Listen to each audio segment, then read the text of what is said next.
Like all Asian countries, South Korea has certain customs, traditions, and rules of etiquette that have developed throughout history. However, many of them are different from most other countries, which makes it trickier to know what's right from wrong. While Koreans are generally more forgiving towards foreigners who don't fully understand their culture, it is much better to be informed so you can make the best impression possible. That's why today's episode is all about Korean etiquette and learning about the many do's and don'ts. Koreans acknowledge a person's seniority based on age. The older someone is, the more respect they automatically deserve. When you meet someone for the first time, you can't always know their age, at least not if you ask them directly, which might not always be a polite thing to do. Instead, err on the side of caution.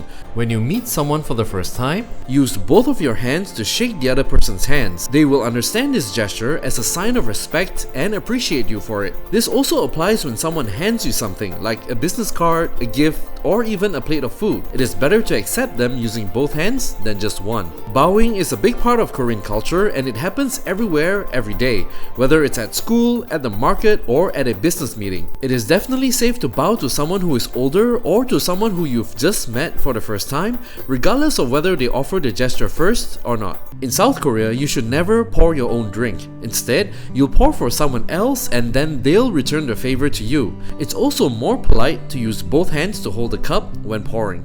If you see their cup is almost empty, that's when you know you should pour for them. Don't wait until it's totally empty before you do it.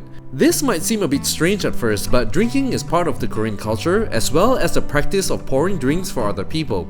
The sooner you pick this up, the more impressed your local Korean friends will be. Traditionally, the names of dead people are written with red ink.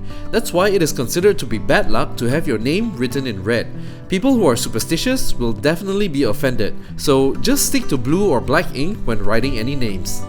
During meal times, Korean culture values letting the oldest people at the table eat first. So don't just pick up your chopsticks and start eating just yet, no matter how hungry you are. As a foreigner, you're not expected to know any Korean words, but if you can say a few basic ones, you're guaranteed to impress.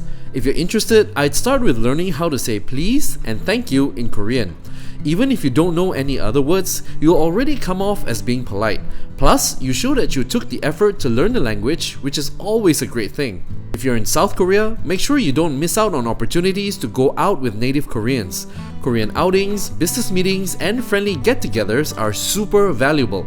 Not only will you get closer with your friends and colleagues, you'll also be able to better understand the culture and various etiquette. If you're only hanging around expats and tourists, then you only see one side of the culture. So, if you're invited for any event or outing, make sure your answer is always yes. What Korean etiquette do you think is the most important when visiting South Korea? Share it in the comments. Be sure to give this video a thumbs up if you've enjoyed it and check out my other videos here. And I'll see you in the next one.